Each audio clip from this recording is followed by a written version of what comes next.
Je remets la connexion avec le plaisir. Qu'est-ce qui me fait plaisir? Pourquoi ça me fait plaisir? Et maintenant j'y vais. Il faut réfléchir après avoir sauté. Parce que sinon tu sautes jamais.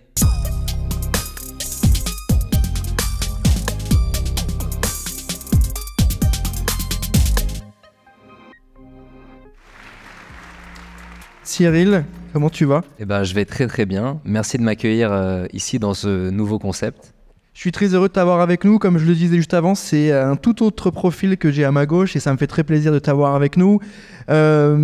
Sportif de très haut niveau, tu vas pouvoir nous rappeler un petit peu tes différents titres. Je suis très très heureux et je trouve que c'est assez chouette et le lien qu'on va faire ensemble entre entrepreneur et sportif, il est à la fois évident et parfois il est un peu plus péchu que ça. Et c'est très chouette. Pour débuter cet épisode, est-ce que tu peux me raconter un petit peu, toujours pareil, d'où vient Cyril? Où est-ce qu'il a grandi? Est-ce qu'il est parisien? Absolument pas. Parle-nous un petit peu de toi étant jeune. Alors, je suis parisien pour les non-parisiens, c'est-à-dire que j'ai grandi en banlieue parisienne, mais pour les parisiens, je suis pas parisien. J'ai eu une enfance heureuse, tu vois, dans une zone pavillonnaire à Clamart, avec des parents qui m'ont donné beaucoup d'amour. Et en fait, petit, j'étais un grand rêveur. Tu vois, je passais mon temps, je me souviens en cours, à regarder par la fenêtre. Dans mes pensées, on me disait « Ah, arrête d'être dans la lune », etc. C'était vraiment ma marque de fabrique d'être dans la lune. Et mon autre marque de fabrique, c'était d'aimer faire le pitre. Tu vois, j'adorais me mettre en scène, faire le guignol. Et c'était, je pense, un moyen d'avoir de l'attention autour de moi. Et en fait, à ce moment-là de ma vie, j'étais un gourmand. Enfin, j'aimais la vie, tu vois, je mangeais, donc j'étais un peu en surpoids. Et en fait, à force d'être le meilleur ami des meufs, je me suis dit, tiens, j'aimerais quand même un peu arrêter d'être le meilleur pote. T'étais le meilleur pote. C'était pas vraiment le meilleur pote, mais j'étais ça. Et je me suis dit, tiens, j'ai envie de faire du sport. Et en fait, j'ai commencé à faire du sport. Je me cherchais, tu vois, je cherchais des sports à faire. Et un jour, donc on est un peu après la génération Van Damme, tu vois, on me parle d'un club de boxe, de kickboxing, de boxe thaï, pas très loin de chez moi. J'y vais. Et en fait, si tu veux, quand je rentre dans la salle, je sais pas, il y avait une atmosphère. Quand je voyais les compétiteurs et tout, je me dis, waouh, ils sont des gaines, j'ai envie de devenir un mec comme ça. Et la chance que j'ai eue, c'est qu'en fait, il y avait un des entraîneurs qui était un ancien champion du monde que je salue, Aurélien Duhart. Et du coup, en fait, le côté champion du monde était très palpable parce qu'il était à portée de vue, tu vois. Et en fait, ça m'a inspiré, ça m'a fait rêver. Je sais pas si faut pas que j'aille trop loin peut-être. Non, tu me dis c'est champion du monde à portée de vue, mais moi aussi parce que j'ai un champion du monde à ma gauche, 6 fois champion du monde, donc tu vas avoir le temps de nous le pitcher. Non, très bien. Ce sujet-là de la boxe, pourquoi déjà le sport là en vérité? Parce qu'en vérité, quand tu es jeune, moi j'ai dû tester 7 sports. J'ai fait du tir à l'arc, du rugby, du karaté, ceinture jaune de Dan. Donc voilà. Et j'ai fait quoi? J'ai fait du foot 2 semaines. Donc comment tu as fait ce choix-là? Est-ce que ça a tout de suite été un petit peu le coup de cœur et l'histoire serait belle, ou est-ce qu'il y a eu un peu d'autres choses? Et pourquoi ce type de boxe-là aussi, qui est assez singulier, hein? Alors, en fait, je sais pas, on n'avait pas les mêmes parents, mais c'était un peu la même éducation. On m'a fait toucher à plein de sports. Et en fait, j'étais nul en fait, dans tous les sports. Mais en boxe, je pense pas que j'étais particulièrement bon. La seule différence, c'est qu'en fait, c'est un sport, si tu veux, où la méritocratie a vraiment son mot à dire, tu vois, c'est-à-dire que tes efforts payent tout de suite et en fait, je pense qu'aussi quelque part l'image du boxeur, etc., c'était quelque chose qui m'inspirait et donc en fait j'ai aimé ce sport sans être bon au départ, mais du coup j'ai eu envie de travailler. Et tous les autres sports en fait n'ont pas fait de moi des sportifs parce que c'était juste des sports, c'était des hobbies quoi, tu vois, je m'amusais, etc. Et le mindset de la compétition, tu vois, il est venu avec la boxe. Et c'est drôle parce que par exemple j'ai fait du tennis jeune, tu vois, et il y a 2 ans je reprends une raquette de tennis et je me suis dit merde, si j'avais eu ce mindset j'aurais fait du tennis, parce que j'avais pas le mindset en fait, tu vois, tout dépend des moments, il y a le timing dans la vie et donc la boxe en fait a su éveiller ça chez moi et donc c'était pas vraiment une prédilection de base, l'idée c'était faire un sport qui te rend costaud et qui m'apprend un peu à me défendre, mais j'avais pas envie de faire de la boxe, du kickboxing plus précisément. Ouais, donc c'est assez paradoxal en fait de se dire que là en face de moi j'ai un champion du monde 6 fois, mais que initialement c'est pas forcément le coup de cœur tout de suite, ou en tout cas c'est pas le parcours tout tracé, c'est plutôt pour des raisons un peu de gosses de collège-lycée, de dire je veux être un peu shape, je veux être un peu BG pour les filles et je veux faire un truc qui me fait kiffer. Et à partir de quand tu te dis ok, ça commence à devenir sympa, je prends du plaisir, ça commence à devenir sérieux et j'ai conscience que j'ai un niveau. Je commence à avoir un niveau. Alors, en fait, ce qui est assez drôle, c'est que c'est allé très vite avant même d'avoir le niveau, en fait. Au bout de, je m'en rappelle pas, mais je pense de bout de quelques semaines, mais vraiment très rapidement, en fait, j'aimais tellement ce goût de l'effort. En fait, j'ai pris goût à l'effort. Voir, tu vois, les compétiteurs, etc., évoluer, qu'en fait, je me sentais l'envie de devenir champion, tu vois, mais j'étais très très loin de tout ça, je savais même pas boxer. Et quel âge ça? C'était 13 ans et demi, 13 ans et demi, 14 ans. Et en fait, je me voyais devenir champion du monde, je me voyais percer dans mon sport. Et à côté de ça, j'étais encore un sportif totalement débutant. Et en fait, les résultats ont commencé à venir très tard parce que mes parents, si tu veux, ne voulaient pas que je fasse de compétition avant d'être majeur. Donc j'ai dû prendre mon mal en patience, j'ai attendu. Et en fait, ce qui s'est passé, c'est que une anecdote que j'aime bien raconter, quand on me demande mon meilleur moment dans ma carrière, bah en fait, c'était de mes 14-15 ans jusqu'à mes 19-20 ans, où en fait, tous les jours, j'allais dans ma chambre. Donc comme j'étais un ancien gros, j'avais un complexe, je voulais avoir des abdos, je faisais des abdos. Et en fait, je faisais pas des abdos, j'étais dans une espèce de méditation. Tu vois, je savais pas ce que c'était de la méditation. De la méditation, je faisais une visualisation de ce que j'allais devenir. Et je me voyais des ceintures, je me voyais des interviews, je me voyais faire tous les trucs qui me sont arrivés plus tard dans la vie. Et en fait, c'était 1 h 45 minutes de ce moment où en fait, j'étais en train d'ancrer, je pense, un message dans mon cerveau, dans mes cellules. Et c'est ça ce que j'en retire de... Tu le faisais naturellement, ça? C'est un truc qui est arrivé un peu... Je connaissais pas le développement personnel. C'est après, quand j'ai rencontré des gens, on a fait des interviews, j'ai dit, c'est ouf, en fait, ce qu'ils racontent, c'est ce que j'ai fait, mais moi, ça me faisait du bien, en fait. Tu vois, c'était parce que ça me faisait kiffer. Et pour moi, je faisais des abdos. Tu vois, j'avais pas imaginé que je faisais de la pensée, en fait, tu vois. Parce que c'est des choses qu'on propose beaucoup aux sportifs de haut niveau actuels, de se projeter. Il y a des coachs, des coachs pour ça, pour travailler le mental, mais aussi sur les patrons d'entreprise pour visualiser. Et je trouve que c'est assez intéressant que ça soit venu de manière un peu innée, tu vois, naturelle, organique, ce côté-là. Kickboxing, Muay Thai, et pourquoi pas boxe anglaise ou boxe française Bah, tout simplement parce que je te dis, il y avait le club en fait qui était près de chez moi, c'était ça qui faisait, et donc je suis allé vers ce qui se faisait près de chez moi. Ce qui était intéressant aussi, c'est le fait que tu as eu tes parents qui t'ont interdit de faire la compète avant que tu sois majeur, tu as continué tes études, etc. Donc il n'y a pas eu tout de suite le côté, parce que déjà le sport veut ça, et que c'est pas comme le foot ou autre, mais le côté un peu jeune espoir qui va tout de suite dans un centre de formation, etc. Et du coup, comment ça s'est fait? Parce que tu as continué tes études. Moi, j'ai noté DUT, j'ai noté licence de management à Paris-Dauphine, qui n'est pas l'école forcément la plus facile à avoir. Alors que paradoxalement, des profils sportifs, ils ne sont pas forcément focus sur la carrière pédagogique, entre guillemets. Il n'y a pas forcément des études qui sont faites. À partir de quand tu te dis, OK, il va falloir que je continue ma vie un peu normale d'ado, de post-bac, et je prends un vrai niveau, je commence à kiffer, et il va falloir que j'allie les deux. En fait, il y a deux paramètres. Le premier, c'est que moi, c'est vraiment un coup de cœur. Tu vois, j'avais goûté à mon propre sang. J'ai découvert quelque chose qui m'animait profondément. Donc, je savais que c'était ça que je voulais faire de ma vie. Et de l'autre côté, il y a la culture, je sais pas si certains connaissent la culture fudge, tu vois, où ta mère, elle te veut pas que tu prennes de coups, tu vois. La fameuse mère juive. Voilà. Et au début, en fait, c'est comment que ça se passe? Elle est très contente parce que tu vas à la boxe. Ah, mon fils, ça va devenir un combattant, entre guillemets. Elle est contente parce qu'elle dit il va avoir confiance, il va devenir musclé. Mais dès que tu lui parles de compétition, la porte, tu peux plus la franchir, tu vois, tu peux plus du tout faire ça. Et donc, ils me disent non, mais la boxe, c'est pas un métier, tu vas pas faire de la boxe de ta vie, qu'est-ce que tu racontes, etc. Si tu veux faire de la compétition, tu travailles à l'école. T'as quel âge là? À partir de où tu parles 15-16 ans, je pense. Je commence à en parler. Parce que j'osais pas en parler. Et je me souviens, au lycée, tu sais, quand on écrivait en début d'année les souhaits de devenir plus tard, je mettais champion de boxe et j'avais honte, tu vois, je le barrais. Je mettais, je sais pas, marketing, je mettais un truc comme ça, tu vois. Et j'avais vraiment honte parce que je l'assumais pas vis-à-vis de mes proches, quoi, de mes parents. Et donc, mes parents me disent, bah, faut poursuivre tes études. Et en fait, ce qui se passe, c'est que j'étais un élève médiocre, tu vois. J'étais pas mauvais, mais j'étais pas terrible. Et en fait, si tu veux, l'ambition que je m'étais mis dans la boxe, eh ben, je me la mets un peu à l'école, c'est-à-dire que je me dis, je peux pas rêver de devenir champion du monde et continuer à être un naze en cours. Et donc, en fait, j'arrive à mieux me concentrer, j'arrive à mieux bosser mes cours. Et de là, donc, j'ai mon bac, je vais au plus simple, je fais un DUT. Et en fait, j'entends parler de cette fac de Dauphine, ma mère qui m'en parlait tout le temps, etc.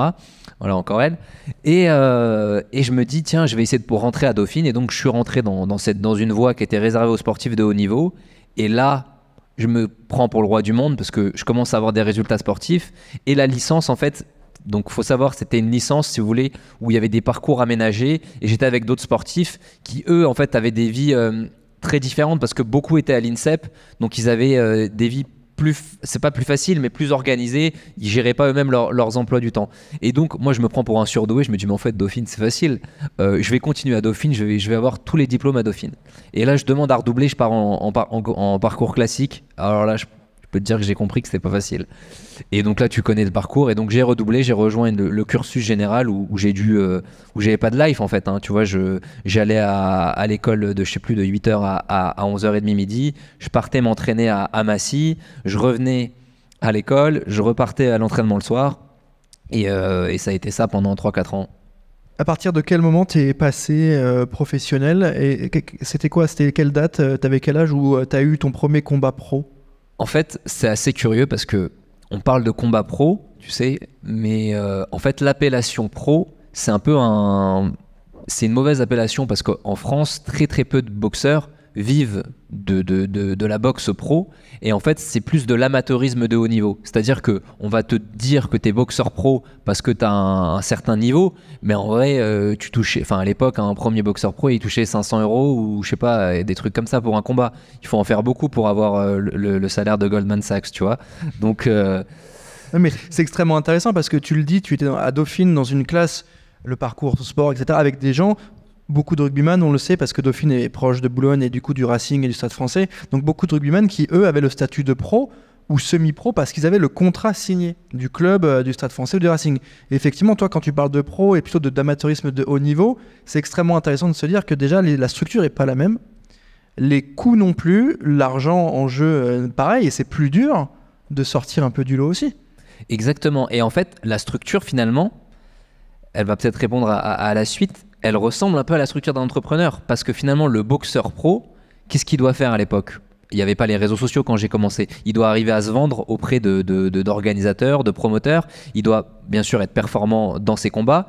Il doit choisir son équipe, c'est-à-dire il a son équipe sportive, ça veut dire l'entraîneur, le préparateur physique. Il a le reste du staff qui peut ou qui peut pas, enfin il fait ce qu'il veut. Mais du coup, en fait, ça te demande déjà d'avoir des qualités de recrutement pour former une équipe qui va t'amener vers une performance, ce que fait une entreprise. Que tu dois payer aussi. Ah bah bien sûr. Non mais c'est extrêmement intéressant de dire que tout est lié. Tu as ce plafond de verre de il faut que je sois connu pour faire de l'argent et en même temps pour faire de l'argent il faut qu'on me donne ma chance et que je fasse mes combats et que je les gagne et que c'est quand même assez compliqué en termes de structure sur la manière de gérer ça. C'est relativement compliqué et c'est pourquoi en fait tu as la majorité des combattants qui ont en vrai une double vie et ont souvent un métier à côté d'éducateur sportif ou de coach ou parfois d'autres métiers et n'arrivent pas à vivre pleinement de leur sport parce que l'économie in fine elle est trop faible.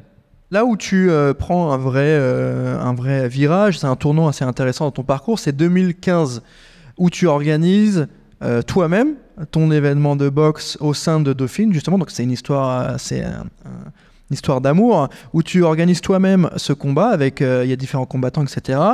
C'est le même jour où tu décroches ton diplôme et où tu décroches ta victoire et tu as ton titre de champion. Cette soirée elle est assez symbolique de ton parcours qui est à la fois le combattant mais qui organise ses propres combats. C'est fou, enfin, c'est un état d'esprit qui est quand même... Tu dois être dans ton match et en même temps tu dois prévoir que les billets se vendent, que le truc, le machin, que l'organisation, que le promoteur... C'est pas mal le même job, tu vois. En fait, comme je te disais, de base j'étais rêveur et je me souviens que mon père, on avait une discussion un jour et il me dit mais tu sais, il n'y a pas beaucoup d'argent dans la boxe, on va dire toujours les juifs l'argent, mais ouais, bref, il n'y a pas beaucoup d'argent, comment tu vas gagner ta vie, etc. Et je lui dis, mais tu sais, c'est pas parce qu'il n'y a pas d'exemple de gens qui ont gagné de l'argent que moi je peux pas le faire. Et j'avais l'image en tête de Mayweather. Il y avait un autre grand champion français qui s'appelait Jean-Marc Mormec, qui avait réussi à monter sa promotion, etc. Bon, après, c'était des gens qui étaient équipés. Et je me dis, ben, finalement, peut-être que que je peux réussir à créer mon propre écosystème, ça sera mieux pour l'image, ça sera mieux pour tout ça, parce que quand je combattais, tu vois, c'était souvent dans des zones un peu reculées, on va dire un peu underground, et où c'était plus dur de se vendre. Et en fait, je suis avec mon ami, un de mes meilleurs amis, avec qui je travaille aujourd'hui, qui me dit pourquoi t'organises pas un combat à Dauphine? Je suis sûr que ça serait facile. Et je lui dis t'as raison, on va faire ça. Et donc je demande le statut d'étudiant auto-entrepreneur pour faire le projet de fin d'études. Et l'histoire est marrante parce que donc je vais voir le président de la fac qui m'appréciait parce que je ramenais des résultats sportifs. Et je lui dis voilà, j'aimerais avoir le grand amphi là où je sais plus, il y a 900 places ou un truc comme ça pour faire un combat à Dauphine, l'organiser, etc. Ça va être top. Bon, il m'écoute à moitié, il me dit ok, moi je vais te donner la salle, mais après tu me demandes rien d'autre. Je dis ok. Et moi, pour moi, Dauphine, partenaire BNP, tout en tant qu'entrepreneur, je savais pas ce que c'était, mais je me dis ça va être facile, on va financer l'événement en 2-2. Et en fait, là, je me rends compte de la difficulté de créer un événement, de le rentabiliser, etc. Et donc, on travaille pendant 6 mois. Et en fait, ce qui se passe, le destin fait que quelques mois, ouais, je crois 2-3 mois avant ce combat-là, on me contacte pour faire un championnat du monde au Portugal, tu vois. Et moi, en fait, j'ai trop peur de me blesser. Enfin, je veux faire le championnat du monde, mais en même temps, j'ai mon événement. Et mon pote avec qui je travaille, il me dit, mais attends, j'ai une idée. Pourquoi tu fais pas le championnat du monde à Dauphine? Tu leur proposes, au lieu de faire la soirée au Portugal, elle se fait là. Et donc, on deal avec la fédération. On arrive à faire le championnat du monde à Dauphine. Et ça devient ce qu'on avait appelé le Dauphine Boxing Tour. Parce qu'on était étudiants, on avait de l'ambition, on pensait qu'on allait faire ça tous les ans. Et en fait, on fait ce premier événement. Et si tu veux, à l'arrivée, au-delà du plaisir, bien sûr, que j'ai de combattre, parce que c'est ça qui m'anime, je fais un peu le récap des 6 mois précédents et je me dis, j'ai fait ce que je kiffe faire. J'ai mieux gagné ma vie que si j'avais fait un stage. Et en plus, je vais avoir mon diplôme. Il faut que je fonce dans cette voie-là. Et en fait, de là, découlent d'autres choses notamment des contrats de sponsoring, etc. Et donc, en fait, je me mets à me rendre compte que l'image est hyper importante. À une époque où les réseaux sociaux sont quand même beaucoup plus... Enfin, 2015, je sais pas, mais c'était pas encore trop ça. On va revenir sur l'image, c'est quelque chose que tu gères bien, on le voit, avec tes partenariats et tes autres activités à côté du combattant. Et on sent qu'il y a cette esthétique-là, cette DA de la boxe et du côté un peu esthète qui revient avec la beauté de l'art, etc. On n'est pas sur du MMA, tu vois, on n'est pas au sol, c'est pas... Enfin, il y a quand même toute une DA de cet univers-là qui est assez bien, que tu incarnes assez bien, je trouve. Comment on gère la pression? On a parlé de doute juste avant, on en revient évidemment, parce que là, tu te mets en scène toi, mais s'il y a des trash talk ou s'il y a des choses qui t'atteignent, bon, en théorie, quand tu es en stream, tu fermes l'ordi et c'est bon. Toi, c'est toi qui vas être sur le ring, donc c'est toi qui vas assumer ce combat, et en même temps, il faut que tu le remplisses, il faut que tu remplisses les chaises, faut que tu... Enfin, tu vois, il y a vraiment double enjeu. Il y a le côté, moi, il faut que je gagne mon combat avec toute la pression que ça amène, et en même temps, il faut que l'event que moi j'organise, parce que tu as aussi cette particularité, hein, moi je le précise pour ceux qui nous écoutent, tu organises tes combats et des combats. C'est cette casquette-là qui est extrêmement intéressante. Donc comment tu fais pour gérer ton combat d'un point de vue sportif et en même temps faire en sorte que ça tourne d'un point de vue business? En fait, je pense que tout ça, c'est parti de ma mère, encore une fois, qui m'a dit d'aller à l'école en même temps que je faisais ma carrière de sportif. Et ce qui s'est passé, c'est que je pense que directement, j'ai aimé en fait être animé par deux choses à la fois. Et la principale, c'était la boxe. Mais si tu veux, intellectuellement, j'aimais bien alors, je vais pas dire que j'aimais Dauphine, j'aimais les courses, ce serait mentir. Mais j'aimais bien en fait découvrir, la curiosité de découvrir un autre environnement, de comprendre comment fonctionnent d'autres personnes, etc. Et en fait, pour l'entrepreneuriat, ça a été ça. Ça a été de se dire, bah en fait, ça me challenge, en fait, c'est du bon stress, c'est de la bonne pression, parce qu'en fait, je suis en train de créer un événement.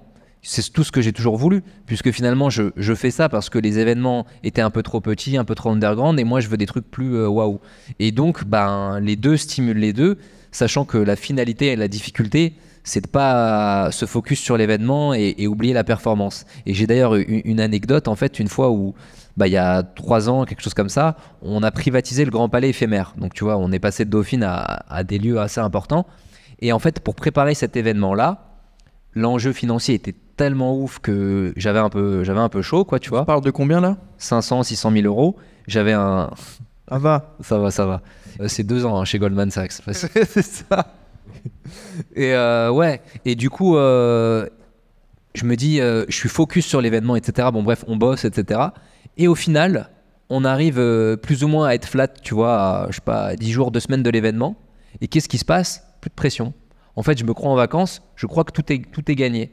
Et du coup, je me souviens le jour où j'arrive sur le combat, pourtant j'avais l'impression d'être bien, tu sais, je ressens pas la petite peur, je ressens pas la petite, le bon stress, quoi, tu vois, la bonne pression.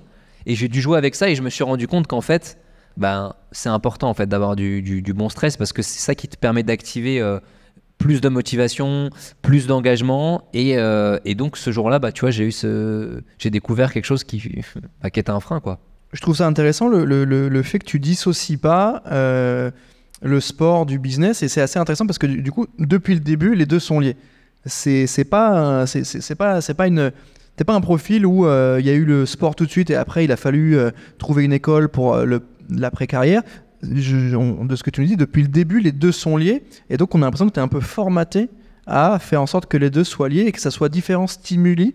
Un qui est très propre à l'humain et au ressenti et aux performances sportives, c'est de la bio, enfin c'est vraiment physique, et l'autre qui est beaucoup plus lié à l'intellect et à la manière de se challenger. Le risque de blessure, il est quand même là. On le sait, de se dire, bah, en fait, si j'ai pas la tête, enfin, ceux qui ont déjà fait du sport, ils le savent, quand t'es pas dans un match ou dans quelque chose, moi j'ai fait 15 ans de rugby, tu le sais, comme tu le dis, t'as le côté, en fait, je le sens pas. Et c'est là où tu dis, en fait, je vais me blesser, et c'est là où tu te blesses. Donc comment on fait aussi pour gérer ça? Parce que c'est un sport de combat, c'est pas le plus calme, celui que tu pratiques en plus. Comment on se dit, en fait, je sors de ce stress-là business pour être dans un autre type de stress que je maîtrise, et le risque de blessure, comment on le gère? Parce que nous, quand tu es entrepreneur, il y a un peu aussi le côté, le risque, c'est un peu le burn-out, c'est le côté, c'est too much, ça craque. Ben, un sportif, c'est ça aussi des fois. Des fois, c'est too much, ben, il y a une déchirure, il y a un coup, il y a une fracture, enfin, ça arrive. Bien sûr, alors comment tu te préviens de ça? Bah, en fait, en écoutant son corps, en sachant mettre un peu des limites parfois. Et bah, le premier facteur, c'est l'hypersensibilité. C'est-à-dire que quand tu commences à être en burn-out sportif, tu es sensible à tout ce qu'on te dit. Et là, quand ça commence à arriver, je sais que ça veut dire que bah, soit je dors pas assez, soit je fais pas suffisamment. Mais c'est vrai que des fois, tu te rends pas compte parce que tu vas dormir, je sais pas, 6 heures, 5 heures par nuit, ce qui est pas du tout assez quand tu fais du sport de haut niveau. Et pourtant, t'es pas fatigué. Et en fait, bah, les premiers signes, il faut les écouter pour justement vite pivoter et pas foncer dans le mur. En revanche, pour rebondir sur ce que tu disais, ce qui est intéressant, c'est que c'est deux activités complètement complémentaires et qui m'ont parfois porté préjudice parce que quand je suis rentré à Dauphine dans la filière dure, quoi, il y avait le côté intellect à fond. Et en fait, j'arrivais à plus en rien parce que si tu veux, le sport, c'est quoi? C'est une grande partie, c'est du travail, mais c'est de l'inné, c'est de l'intuitif, c'est des choses où tu dois t'écouter. Et en fait, c'est vrai que dans le cadre scolaire qu'on avait à Dauphine, on n'était plus du tout là-dedans. Et en fait, à force de trop vouloir intellectualiser les choses, ça m'a aidé dans ma carrière. Mais trop, bah, c'était plus bon. Et j'ai commencé à me dire, tiens, il faut que je me réécoute, il va falloir que je m'écoute plus sur mon intuition, sur ceci, et arrêter de toujours se dire, alors si, ça, ça. Ouais, ça allait un peu en opposition du côté très très rationnel des cours où tu devais apprendre quelque chose, un schéma économique, macro, micro, quelque chose de très concret. Et en même temps, le sport, la pratique du sport qui est parfois... Et là où tu es le plus performant, c'est quand tu as l'instinct, le bon moment, le bon geste au bon moment, et qui parfois bah, se prévoit pas, parce que tu justement est lié vraiment à l'instinct et à l'émotionnel, et moins au côté très rationnel et terre à terre. Pour moi, le sport de haut niveau, c'est entièrement ça. C'est-à-dire que tout le rationnel, tout le pragmatique, c'est tout l'entraînement que tu as fait, que tu as rentré dans ton ADN, des mouvements, de la technique, des champs d'action. Mais en fait, tout se base sur ton intuition. Tu ressens quelque chose et tu as un automatisme qui sort. Mais la base, ça doit être ton intuition. Quel parallèle on peut dresser entre l'entrepreneur, le businessman et le sportif de haut niveau, que ce soit sur la pression, que ce soit sur le management des équipes, parce que tu l'as dit, il faut bien s'entourer. Quand tu es entrepreneur, c'est vrai aussi. On l'a vu juste avant avec Marc qui nous parle de ses partenaires. Un qui est beaucoup plus sur la fame, d'autres qui est beaucoup plus sur l'argent. Et donc, il faut savoir s'entourer. Donc finalement, quel lien on peut tisser entre un profil entrepreneur et un profil sportif de haut niveau? J'ai envie de dire, c'est écrit derrière toi, c'est le charbon. Hein. En fait, quand t'es sportif de haut niveau, t'as l'envie de te dépasser. T'as une ambition qui grandit, qui est toujours... Après, c'est vrai que je pense qu'il faut dissocier il y a sportif de haut niveau et il y a champion. Parce que quand tu es athlète de haut niveau, parfois, tu vois, c'est simple. Leur objectif, c'est d'être champion du monde une fois. Ils ont été champions du monde et après, l'ambition diminue. Les résultats sont pas forcément au rendez-vous. Toi, non. J'ai Non, noté parce 6 que fois, moi. Ouais, mais parce qu'en fait, moi, je suis dans le. Je pourrais pas t'expliquer. Je suis déjà dans le plaisir de continuer et je suis pas convaincu encore de ce que je fais. J'ai envie de faire mieux et je me sens progresser. Et du coup, ben, ça te donne envie, tu vois, d'aller toujours plus loin. Et quand t'es entrepreneur, c'est pareil. Tu pourrais te dire, bah, quand t'as monté ta boîte, qu'elle vaut, je sais pas moi, 30, 50, 100 millions, tu pourrais t'arrêter et ne pas avoir envie d'en remonter d'autres. Bah non, parce que ton moteur, c'est peut-être pas l'argent, c'est peut-être pas ça. Tu as peut-être continué envie de créer et t'adores travailler. Et donc, en fait, bah, c'est connaître un peu ses envies. Mais du coup, dans les deux cas, en fait, ce sont des gens qui intrinsèquement sont travailleurs, tu vois, et savent rattacher une tâche avec un résultat, même s'il n'est pas palpable. C'est-à-dire que là où c'est beaucoup plus difficile dans l'entrepreneuriat, dans le sport, tu bosses bien, tu as du résultat, c'est presque évident, sauf ce qui arrive, mais maintenant on y travaille, c'est parce que tu es fort physiquement, mais tu n'as peut-être pas été fort mentalement, tu n'as peut-être pas été fort émotionnellement. Mais dans l'entrepreneuriat, là où c'est dur, c'est que des fois tu te donnes à fond, etc. Et il y a des paramètres qui vont faire que bah, finalement ça n'arrive pas à... Donc c'est là où c'est difficile, une remise en question, du doute, qui en même temps te dit mais non, tu es sur la bonne voie, il faut continuer. Est-ce qu'aujourd'hui, tu te considères comme entrepreneur plus que boxeur ou est-ce que tu as eu un moment où cette casquette elle est arrivée sur ta tête, tu dis ok je suis entrepreneur ou pas spécialement et tu es plutôt dans un autre état d'esprit. Est-ce que tu te considères aujourd'hui, et si c'est le cas tu peux nous donner ta définition, mais est-ce qu'aujourd'hui tu peux dire ouais je suis entrepreneur, c'est la casquette qui me correspond ou pas? Alors aujourd'hui, justement, je suis fier et heureux de l'assumer parce que pendant longtemps, j'assumais pas d'être boxeur. Parce que je te dis, par mon éducation, j'étais un jour étudiant et boxeur. Après, je me définissais comme entrepreneur et boxeur. Et je me suis affirmé, j'assume, tu vois, même si c'était pas ce vers quoi on me destine dans ma famille et dans mes proches. Mais je m'estime d'abord boxeur, puis entrepreneur. D'accord, c'est extrêmement important ta réponse parce qu'elle nous permet aussi de nous projeter. Aujourd'hui, quel est le niveau de difficulté ou plutôt quel est l'état d'esprit que tu as quand tu as un premier titre de champion du monde et quand on as 6? Est-ce qu'il y a quelque chose qui change? Est-ce qu'on savoure de la même manière? Est-ce qu'on apprécie de la même manière? Tu as fait le parallèle très très pertinent avec l'entrepreneur qui monte sa boîte, il fait une levée, 100 000, 10 000, il rachète un autre truc avec les petites étapes. Est-ce que on savoure autant le premier prix, le premier titre versus le 6e? En fait, il y a plusieurs choses. Tu vois, il y a la saveur de la performance et la saveur du résultat. Le résultat, c'est champion du monde. La performance, c'est ta prestation. Et tu vois, pour répondre à ta question, un de mes championnats du monde sur lequel ben, je suis le plus satisfait, c'est le dernier que j'ai perdu. Donc, il n'y a pas de résultat. Mais par contre, j'ai aimé ma performance, j'ai aimé ma prestation, j'ai aimé plein de choses qui ont fait que, bon, je suis pas mauvais perdant, on m'a un petit peu volé quand même, mais c'est pas grave. Mais je veux dire, enfin si, je suis mauvais perdant, ça va de pair, mais je veux dire, quelque part, en fait, c'est plus mon niveau d'exigence qui va faire que je suis satisfait ou pas satisfait, et pas forcément le résultat. Tu vois, peut-être que dans l'entrepreneuriat, c'est pareil, si t'es arrivé à un objectif, mais qu'en fait c'était tellement facile, bah peut-être que finalement, l'adversité, elle t'excite un peu aussi, tu vois.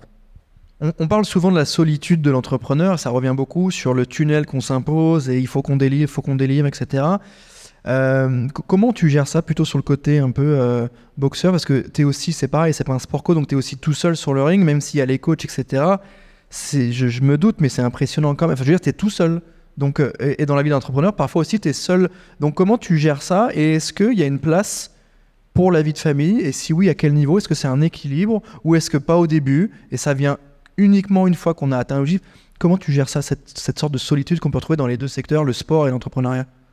Alors, bah, j'estime ne pas être un très bon exemple parce que justement, moi, j'ai délaissé le côté perso où je me souviens pendant des années, je disais voilà, moi, je pars pas en vacances. Les vacances, c'est pour les gens qui sont pas heureux. Moi, j'aime ce que je fais. Je veux continuer à travailler, à charbonner. Et en fait, du coup, j'étais un mauvais exemple parce que je m'autorisais pas de célébration, je m'autorisais pas de coupure. Et T'es sûr de ça? Parce que moi, je me pose vraiment la question. C'est-à-dire qu'une fois que ça a performé et qu'on a atteint l'objectif, on se dit, en fait, j'aurais dû prendre du temps, m'accorder, je suis pas un bon exemple. Mais en vérité, est-ce que fondamentalement, le fait d'avoir pas lâché pendant, je sais pas, 1, 2, 3 ans et d'avoir été dans cet état d'esprit-là, bah, c'est pas le début de la réussite. Et en même temps, est-ce qu'il faut pas aussi arrêter de dire aux jeunes qui nous écoutent, foncez tête baissée, bosser, ça va payer? Parce que c'est pas toujours le cas. Et C'est vrai que, tu vois, c'est drôle, j'en parlais avec un ami et qui me disait, ben, en fait, c'est pour ça aussi que tu as réussi, c'est parce que je me suis interdit enfin, je me suis interdit, j'avais pas envie de sortir, de faire des soirées étudiantes, de faire tout ça parce que j'étais en train de penser qu'à une chose qui était une obsession, c'était de percer dans mon sport et de performer. Et donc, en fait, l'obsession, bah quand c'est une obsession, tu ne fais que ça. Et donc, tu travailles beaucoup, tu penses, tu manges ce à quoi tu penses. que c'est pas simplement se donner les moyens aussi, parce qu'on a beaucoup, je le disais, d'écoles et autres, parfois des gourous aussi qui donnent la bonne parole. Il faut bosser comme des singes, c'est de la folie, etc. Et quelle est la vérité dans tout ça? Je sais pas si c'est facile comme question, mais quelle est la vérité dans le fait de charbonner et de se donner les moyens? Donc, quand est-ce qu'on est dans une optique de je me donne juste les moyens, c'est clair, je sais où je vais et je mets de la ressource, mon temps, mon énergie pour un résultat, ou à l'inverse, quand est-ce que je fonce pour rien et que je m'épuise et que j'arrive pas à l'objectif, mais j'ai le sentiment quand même de tout donner, mais je m'épuise juste en fait. Alors, bah, ça, c'est plus le modèle à l'ancienne où tu vois, pour prendre un exemple du sport, tu regardes les coureurs de 100 mètres il y a 15 ans, c'était tous des Golgoth parce qu'on les entraînait à s'épuiser, à être très très forts sur 10 secondes. Et aujourd'hui, tu vois, tu as des profils plus longilines parce qu'on se dit, bah non, en fait, l'important c'est d'aller vite. Sur 100 mètres, c'est pas d'être énorme, c'est d'aller très très vite. Pour aller très très vite, bah, si ta physionomie c'est d'être mince et sec, on va te laisser tel que tu es. Et donc, je pense que en fait, l'entrepreneuriat, c'est un peu une introspection en vérité. Et il n'y a pas de bons ou mauvais entrepreneurs parce que il y a, je pense, autant de manières d'entreprendre qu'il y a d'entrepreneurs. Et c'est juste de savoir son pourquoi en fait. Pourquoi tu fais ça? Aujourd'hui, tu as d'autres activités. Tu as une activité aussi de conférencier, tu prends beaucoup la parole, ce qui est assez rare hein, pour un sportif encore en activité, on va dire. Il y a beaucoup de sportifs qui ensuite font du consulting, ils sont sur des plateaux, etc. Ils prennent la parole, mais très peu pendant leur activité. Tu fais aussi du mannequinat, tu es très proche de l'univers du luxe. Pourquoi ce choix-là? Pourquoi ce choix spécifique? Pourquoi cette thématique-là? En fait, ça a commencé quand j'étais à Dauphine. Et je me souviens, donc, le kickboxing, c'est pas du tout un sport médiatisé. Et à l'époque, je suis contacté par France 3, là, par Tout le Sport. Ils me disent, on va faire un sujet sur toi. Et donc, ils étaient venus me suivre à la fac, etc. Et si tu veux, j'étais super fier. Je venais de devenir champion de France face à un mec qui avait genre mon âge maintenant. Moi, j'avais 22 ans, 23 ans. C'était une performance de ouf. Et je lui dis, j'ai récupéré les images, etc. Tiens, les images du combat, il faut les mettre. Et il me dit, non, mais en fait, moi, je m'en fous. Enfin, il me dit pas ça comme ça, mais en gros, je m'en fous du combat. Ce qui m'intéresse, c'est l'histoire. Et ce jour-là, je cogite et je me dis, ok, donc il est venu parce qu'il y avait une performance, mais en fait, il s'en fout de la forme de la performance. Ce qui l'intéresse, c'est un peu aussi l'emballage. Et du coup, je me suis dit, il va falloir que je travaille mon image. Aussi parce que j'aimais ça, hein. J'ai toujours aimé la mode, etc. Ben, encore ma mère, elle avait des magazines Elle et j'adorais les lire, je dois l'avouer. Et du coup, bref, j'aimais la mode et je me suis dit, mais en fait, si j'arrive à positionner mon identité, mon image au même niveau qu'une grosse marque de luxe, tu vois, et ben quelque part, ma valeur, c'est celle de la marque. Et en fait, l'anecdote, c'est quoi? C'était que j'ai la chance d'avoir eu de rencontrer des gens formidables qui m'ont accompagné dans ma carrière. Et en fait, une personne qui m'a aidé, qui m'a accompagné sur l'image, qui un jour me présente Jean-Paul Gaultier, qui en fait est convaincu, il est ok pour m'habiller, quoi. Tu vois, il me fait une tenue de boxe, etc. Et en fait, bon, c'était un truc à l'œil, hein, tu vois, c'était un échange. Et de là, moi, dans ma tête, c'est pas un truc à l'œil. Derrière tous les contrats que j'ai eus, j'aurais dit ouais mais vous comprenez avec Gauthier c'était pas du tout ça, etc. Alors qu'en fait parce qu'ils m'ont positionné au même niveau et je me rappelle à l'équipe ils disaient ah oui c'est le boxeur Gauthier, etc. Et donc tout ça pour dire que j'ai toujours aimé ça parce que j'avais le sens de l'esthétique comme tu disais, mais en même temps j'ai aussi compris que quelque part c'était un moyen de me démarquer et un moyen de me positionner par rapport à l'image peut-être que mon sport avait et que pouvait, on va dire, subir parce que c'est un sport de combat, que les sports de combat comme ça, en France aujourd'hui culturellement, c'est pas forcément des choses qui sont mis en avant et donc ça a fait monter la valeur, de même que le choix des lieux dans lesquels on fait les événements. Tu as quand même très vite compris les enjeux business autour de l'image, à l'instar d'un entrepreneur qui a très bien compris souvent le fait de se mettre en scène et de raconter son histoire, de build in public, comme on dit sur LinkedIn, etc. C'est quelque chose que tu as tout de suite bien saisi et que tu as su exploiter aussi. On le voit beaucoup quand tu fais des shootings, etc. On voit qu'il y a une patte aussi, il y a une manière de... Tu bosses avec des marques assez inédites, c'est assez singulier, c'est particulier. Il y a vraiment une sorte, je trouve qu'il y a une patte, il y a un angle. On parlait juste avant de la DA de ce sport qui est parfois un peu rude et qui en même temps me raccorde assez bien avec le côté assez noble avec un type de photographie, etc. Donc je trouve assez intéressant ton retour sur le fait, ma carrière, elle a plusieurs facettes. Il y a le combattant, il y a la personne qui prend la parole, il y a l'image, le perso, etc. Pour revenir sur le perso, comment on gère les moments où on nous dit non? Parce qu'il y a le côté, effectivement, recherche de sponsors et on te dit non. Il y a Dauphine, on dit ouais, non, t'as pas le niveau forcément, ou c'est trop dur, t'as des mauvaises notes. Donc c'est une sorte de non. Comment on gère ce non dans la vie d'un sportif / entrepreneur? Je pense que c'est ce qu'on appelle la résilience, tu vois, et c'est sûr que ton ego en prend un coup. C'est comme quand j'allais en boîte à 18 ans et que je me faisais recaler alors que je me sentais prêt. Et je suis retourné quelques années après et c'est passé. Non, l'idée c'est que, en fait, comment on fait? On se motive avec ça. Et d'ailleurs, un de mes mentors et une des personnes avec qui je travaille me dit toujours le non, on l'a déjà, le oui, on va le chercher. Et en fait, l'histoire de ce proverbe, je le trouve génial parce que, en fait, dans la vie, t'as que des non. Si tu n'essayes pas d'aller convertir un oui.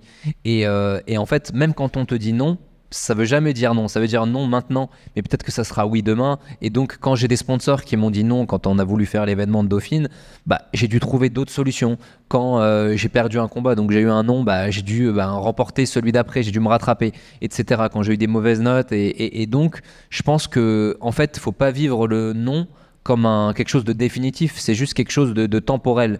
Et l'important, c'est de dépasser cette temporalité et de pas rester écrasé. Et tu sais, par rapport à l'échec, ce que je remarque, c'est qu'il y a 3 manières en fait de réagir face à un échec. La première, c'est de remettre la faute sur l'autre. Ce que j'ai pu faire au début, je me rappelle quand j'ai perdu mon premier combat, je me suis dit ouais, c'est de la faute de mes entraîneurs, ils sont arrivés en retard, ils m'ont pas bien préparé. La deuxième, c'est de penser que t'es pas à la hauteur et de se dire c'est pas pour moi. Et la troisième, justement, c'est de se dire non, finalement, même si ça n'a pas fonctionné, je vais recommencer peut-être un peu différemment et je vais travailler sur les angles qui n'allaient pas pour réussir. C'était ma question d'après, mais tu viens d'y répondre sur le côté, en fait, je le prends pas en perso, parce que quand tu es patron d'une boîte, tu montes un projet, c'est assez chouette. Oui, c'est ton bébé, mais tu peux toujours te dire, si on me dit non, c'est parce que mon produit, il fit pas assez bien, parce que ma proposition de valeur est un peu trop légère, et que c'est pas un besoin business pour mon prospect. Quand tu es ton propre produit, entre guillemets, comme toi tu peux le faire, le non, on le prend un peu en perso, on le prend un peu, ah non, je l'intéresse pas, il croit pas en moi, du coup, moi, est-ce que je dois croire en moi? En fait, c'est le profil parfait du prospect où je me suis dit, lui, c'est sûr qu'il va me dire oui et qu'il me dit non, donc faut pas le prendre en perso. Comment on fait? Est-ce qu'on prend du recul? Est-ce qu'on médite et on fait ses abdos, comme tu dis? Ou est-ce que c'est quoi le mécanisme? Que ça, c'est vraiment quelque chose, il y a beaucoup de choses qu'on prend un peu à cœur quand on monte un business. Comment on fait pour prendre du recul et pas monter dans les tours tout de suite ou pas s'auto-flageller? Alors, moi, personnellement, je vais donner ma manière, je sais pas si c'est la bonne. Moi, quand quelqu'un me dit non, je l'insulte de tous les noms dans ma tête. J'ai envie de... Et, comme beaucoup de gens, je pense. La même chose. Moi, je fais le mail que j'aimerais envoyer. Je l'écris en entier. Je l'envoie à Laurent. Il me dit non. Je dis, je suis d'accord. Et je laisse en brouillon et je me dis, bon, est-ce que je l'enverrai comme ça, ce mail? Et tu fais, non. Je vais dire, ok, pas de problème. C'est un peu la même manière, peut-être un peu plus, pas sournoise, mais moins risquée. Je le fais pas, hein. Attention, moi je te dis, je m'imagine, je l'envoie pas. Mais... Je m'imagine en train bon, donc voilà. Et comme il y a ce côté un peu, peut-être, je sais pas, c'est haineux ou quoi, qui nourrit quelque part une certaine hargne, tu vois, et qui piqué, donc. T'es piqué, et donc tu te dis, ah ouais, tu m'as dit non, tu vas voir si tu vas me dire non longtemps. Et en fait, t'essayes de trouver des solutions et des fois, ça va pas se faire avec la marque X et ça se fera avec la marque Y, si on parle de relation de marque, qui est mieux et et tu te dis, bah tiens, voilà, je t'avais dit que ça marcherait. Non, mais c'est vrai que c'est intéressant et parce que c'est des choses qu'on n'aborde pas forcément beaucoup. L'échec, ça revient très souvent, mais le non, la friction du non du client qui veut pas signer, du business qui veut pas t'ouvrir les portes, alors qu'on sait très bien que parfois une fois que tu as signé un client, il y a le deuxième, le troisième, le quatrième et ça va un peu tout seul. Mais le premier non, il est dur. Le premier non, il est dur à appréhender. En fait, ce qui a été très dur, en fait après tu comprends aussi comment fonctionne un peu l'humain.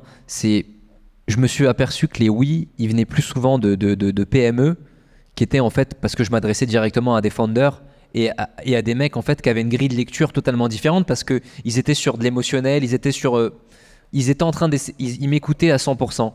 Et quand tu vas dans des grosses boîtes, en fait, la grille de lecture est totalement différente et donc tu prends souvent des noms au début parce que ils ont peut-être pas l'empathie, ils ont peut-être pas la manière de comprendre et te suivre dans l'idée de tout ce que tu pourrais développer sur la durée.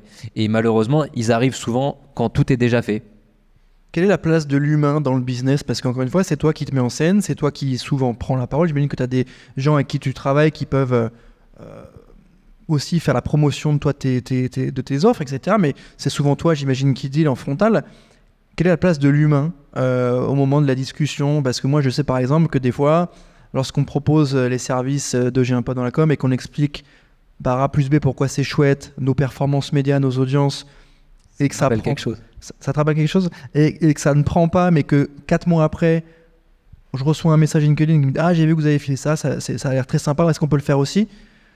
T'as à côté, mais ouais, mais il y a 4 mois, je te l'ai proposé, tu m'as dit non.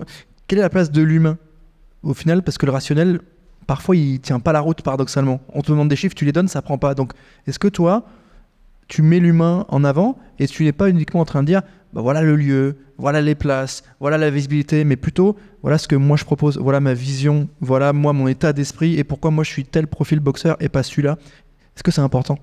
En fait, c'est même primordial parce que si tu veux, pour moi, c'est même pas le business, mais le projet. Mon premier projet, c'est la compétition. Et la compétition, elle était basée sur de l'humain avec une équipe, tu vois, c'est-à-dire mes entraîneurs. Et ces entraîneurs-là, au-delà de leur qualité d'entraîneur, en fait, on était sur un rapport humain, une confiance qui a fait qu'on a construit de la performance, qu'on a construit un projet. Et pour tous les autres projets qui ont suivi, parce que c'est le premier sur lequel j'ai été formaté, ça a toujours été comme ça que j'ai fonctionné et pour moi en fait c'est d'abord l'humain comme quand tu montes une entreprise, c'est d'abord l'entente entre les gens avec qui tu travailles, l'équipe qui est le plus important et pas forcément les compétences. On a parlé justement de l'échec, comment on le gère, etc. Parce qu'il est arrivé, il est factuel. On peut pas faire, il est arrivé, on peut pas faire comme s'il n'existait pas. Mais ce qui est intéressant aussi, c'est la peur de l'échec. C'est-à-dire en amont, comment on gère ça? Comment on se dit je vais pas y arriver mais j'y arrive? Comment on se met, tu as parlé de ça un peu de manière organique sur la projection mentale, comment on gère cette peur de l'échec qui est pareil, on fait le parallèle à chaque fois entre le sportif et l'entrepreneur de se dire ça prendra pas, ça marchera pas, mon prix il est trop élevé ou je gagne pas assez d'argent. Enfin, comment on gère tout le temps au final, en amont? En fait, déjà, je suis content parce que je viens de l'apprendre avec mon préparateur mental. La plupart des gens, en fait, vont réussir parce qu'ils ont peur de l'échec plus parce qu'ils ont envie de gagner. Et en fait... Ça, c'est factuel, il t'a factuel, ouais, j'ai plus la data, mais c'est la vérité. Promis. C'est la vérité. Ça marche. Et si tu veux, ça veut dire quoi? Ça veut dire beaucoup. Ça veut dire que même dans la réussite, en fait, on se base sur une peur de l'échec. Mais par contre, sur la durée, c'est l'envie de gagner. Et donc, qu'est-ce qui fait que, en fait, comment tu fais face à cette peur? Personnellement, moi, la chose simple, c'est je suis un être humain comme tous les combattants te diront. Même Tyson, il te dit ça, avant de monter sur le ring, il avait peur, tu vois, on a peur. On a une peur qui est humaine, qui veut pas dire, en fait, c'est pas forcément la peur du coup, t'as peur de décevoir, t'as peur de pas être à la hauteur, on a différentes peurs. Et en fait, la meilleure manière que j'ai trouvé de compenser cette peur, c'est de me baser sur mes ressources, en fait. Et donc, c'est une espèce de mentalisation de se dire, ok, j'ai peur de ça, mais finalement, quand je repense à ma préparation, quand je repense à tout ce que j'ai fait, cette peur, en fait, elle n'est pas réelle. C'est juste une projection de mon avenir dans les 10 minutes à venir qui est pessimiste. Mais en vérité, la peur, elle est fausse. Oui, il y a du danger, il peut y avoir du danger, donc effectivement sur un ring, il y a du danger, mais la peur, elle n'est pas réelle. Et en fait, quand tu comprends que la peur, c'est juste un produit de l'imagination et que tu sais que tu as tout fait pour aller contre ça, tu peux sauter, quoi. C'est assez intéressant, surtout que parfois, je pense qu'il y a aussi des profils. Toi, tu as dit que généralement la peur de l'échec, elle pousse un peu à agir, à se dépasser. Je pense aussi qu'il y a des gens pour qui la peur de l'échec vient figer l'action, vient empêcher le passage à l'action. Et je pense que ça aussi, c'est assez compliqué à gérer. En fait, tu vois, par exemple, la période Dauphine dont je te parlais, on était dans un cas exactement comme ça parce que quand tu es un profil qui intellectualise, la peur de l'échec, elle t'empêche de bouger puisque tu es en train d'intellectualiser, de dire toutes les conséquences qu'il va y avoir. C'est qu'un scénario. Ah ouais, c'est terminé, tu bouges plus. Tu vois, et donc effectivement, suivant les profils, la peur va te stimuler ou va te bloquer. Est-ce qu'il y a une rencontre qui t'a marqué? Tu m'as parlé de Jean-Paul Gaultier, ça devait être assez sympa. Est-ce qu'il y a un moment donné, que ce soit peut-être la rencontre avec ta copine si tu en as une, ta femme si tu en as une, ou avec un coach, ou avec un mentor? Tu m'as parlé du mentor, on veut savoir qui c'est. Est-ce qu'il y a eu une rencontre un petit peu qui a fait la différence, qui t'a marqué? En fait, il y a eu plusieurs rencontres. La première, je vais dire, c'est celle de mon premier entraîneur qui était champion du monde, qui, en fait, quelque part, m'a passé le flambeau et m'a donné envie de faire carrière. Après, j'ai rencontré donc quelqu'un qui a travaillé sur mon image et qu'en fait, au-delà de travailler sur l'image, c'était la première fois que je rencontrais quelqu'un de l'univers de la mode qui, en fait, croyait en moi et voyait en moi des choses que moi j'avais enfouies, mais que j'avais jamais exprimé, tu vois. Et donc, ça m'a libéré un peu de confiance, ça m'a donné envie de voir encore plus grand. Et après, j'ai eu des super rencontres professionnelles avec des gens avec qui je me suis associé, avec qui j'ai travaillé, et j'en fais encore. Et j'ai rencontré aussi ma femme.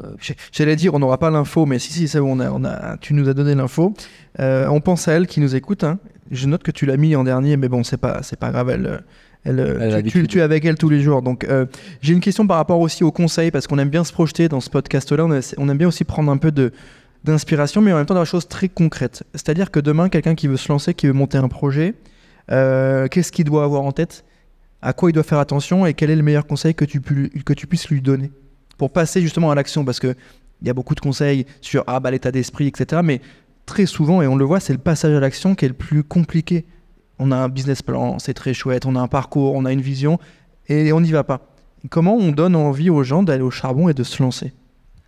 En fait, déjà en limitant les peurs, parce que c'est souvent la peur qui nous empêche d'agir. Et donc, pour y aller, en fait, il faut juste se dire pourquoi j'y vais. Est-ce que c'est pour, tu vois, avant de monter sur le ring, comment je me rassure? Souvent, je me dis, mais attends, t'es content d'être là? C'est ce que t'as toujours voulu, c'est ce que t'as toujours rêvé. Tu vois, je remets la connexion avec le plaisir, parce que beaucoup de gens, je pense, aiment prendre du plaisir et je pense que c'est quand même important ici en notre passage. Et du coup, l'idée, c'est de se reconnecter à ça, de se dire qu'est-ce qui me fait plaisir, pourquoi ça me fait plaisir et maintenant j'y vais. Et en fait, pour moi, il faut réfléchir après avoir sauté, tu vois, parce que sinon tu sautes jamais.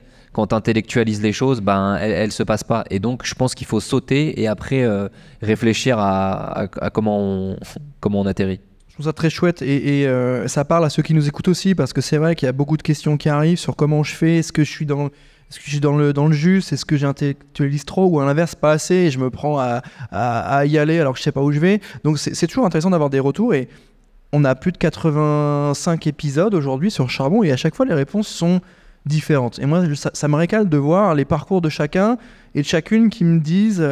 moi j'ai fait ça, moi je pense que ça, d'autres qui vont te dire ouais je veux changer l'état d'esprit sur un sujet, d'autres qui disent non il faut que tu prennes du kiff avant toute chose, d'autres qui se disent non le kiff viendra après. Je trouve ça assez intéressant et chacun peut se projeter aussi. Et quelque part tu vois c'est pour ça que ta question elle est très compliquée, parce que un conseil en fait conseil exactement, voilà, il est basé sur mon expérience, il est basé sur ma personnalité et donc il correspond pas forcément à la personne qui m'écoute. Et c'est pour ça que ce que je dis toujours, le meilleur conseil, c'est de s'écouter soi, parce qu'il n'y a que toi qui a les clés. Cyril, question évidemment centrale de ce format. Est-ce que tu peux nous donner ta définition d'un charbonneur? Ça veut dire quoi pour toi aller au charbon? Ça aller dans la mine chercher le charbon? Ça peut. Ça peut être un élément de réponse. Alors, et pourquoi c'est un élément de réponse? Je pense parce que qu'est-ce que c'est aller dans la mine chercher le charbon? C'est aller dans la promiscuité, c'est aller dans le dur, c'est risquer sa vie. Et en fait, dans la vie d'un sportif, si je te disais aller au charbon, c'est quoi? Bah, ça veut dire donner le meilleur de soi. Sur le ring, c'est quoi? Ça veut dire, bah, même si je vais prendre des coups, même si dans ce round-là, je suis un peu touché, je vais pas me mettre à un genou à terre et me dire, allez, j'arrête le combat parce que c'est dur. Non, il y a de l'adversité et je vais aller au-delà de cette adversité. Et donc, aller au charbon, je pense, c'est quelque part rechercher l'adversité aussi, y faire face. Donc de l'engagement pour dépasser cette adversité, de la discipline au quotidien pour travailler et donner son maximum pour se dépasser chaque jour. Donc la chercher, cette adversité, et pas la fuir, parce qu'au final, elle est présente dans nos vies, que ce soit dans la vie perso et les aléas de la vie, évidemment, mais c'est pas la fuir. Exactement. Et en fait, finalement, tu vois, je connais pas beaucoup de gens qui sont satisfaits d'un super résultat hyper facile, tu vois. Et finalement, c'est dur d'accepter l'adversité, mais quand tu ressors vainqueur de l'adversité, bah, il n'y a rien de plus beau. Cyril, est-ce que tu peux nous parler, pour terminer cet épisode, un petit peu de l'avenir du parcours post-activité, on va dire, je sais pas comment le formuler, mais qu'est-ce qui va se passer après? Il y a un combat qui arrive, a priori, il y a un sujet qui arrive. C'est quoi les actus et surtout, comment tu te projettes pour la suite, à court, moyen, long terme? Alors, donc, la boxe, c'est toujours, on va dire, la moelle épinière de mon parcours. Donc, j'ai des combats toujours de prévus, normalement dans quelques mois. Des combats à la fois que je produis et à la fois que je produis pas. Donc ça reste le socle de ce que je fais. Après, à côté de ça, ben, tu vois, on porte tous les deux. Si on parle à court terme, ben, c'est Movember, c'est novembre, donc la moustache. Elle est belle, hein? Je te remercie. Tu es un gros compétiteur, moi, je suis un peu jaloux là. Ouais, bah, je te donnerai l'adresse. Et du coup, donc ambassadeur Movember, comme d'autres causes que je soutiens. Et donc ça, c'est vraiment dans le court terme. Et à plus, on va dire moyen terme, presque court terme, je suis en train de monter un concept de salle de boxe et que j'espère verra le jour à la rentrée. Et j'ai la chance d'avoir un formidable associé encore plus... pas qu'il est plus ambitieux, mais en tout cas, il a déjà eu des résultats de grosses ambitions et du coup, bah, ça me motive moi aussi à créer avec lui quelque chose de grand.